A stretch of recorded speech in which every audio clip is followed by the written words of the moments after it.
31st নাইটে আতশবাজি ফানুস উড়ানো বন্ধে মোবাইল কোর্ট পরিচালনা করবে পরিবেশ অধিদপ্তর।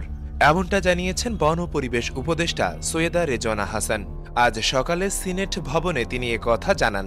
তিনি জানান, আজকে যেন কোনো আতশবাজি পটকা না ফোটানো হয়। আজকে সন্ধ্যার পর থেকে মোবাইল কোর্ট পরিচালনা করা হবে।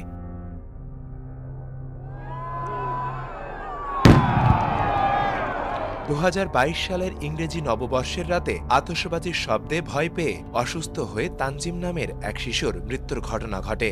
জন্ম থেকে হৃদরোগে ভুগতে থাকা শিশুটি মাত্র 4 মাস 19 দিন বয়স ছিল। বাসার ছাদে ফানুস উড়াতে গিয়ে দগ্ধ হয়ে কিশোর সিয়ামের কথাও সবার মনে পড়ার কথা। জানা যায়, নতুন বছর উপলক্ষে বাসার ছাদে ফানুস ওড়াতে কিরোসিন ঢালতে গিয়ে সিয়ামের শরীরে আগুন ধরে যায়। পরে আগুন নেভাতে গেলে আরও 2 জন দগ্ধ হন। পরদিন চিকিৎসাধীন অবস্থায় সিয়ামের মৃত্যু হয়। 31st নাইটে বিভিন্ন দেশে শব্দ ও বায়ু দূষণ রোধে সতর্কতামূলক ব্যবস্থা জারি করা হয়।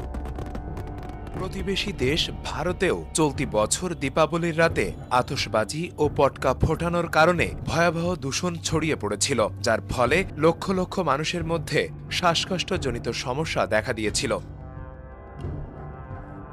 পৃথিবীর বিভিন্ন দেশে 31st নাইটের দূষণের ক্ষয়ক্ষতির পরিমাণ পত্রিকায় শিরোনামে আসে।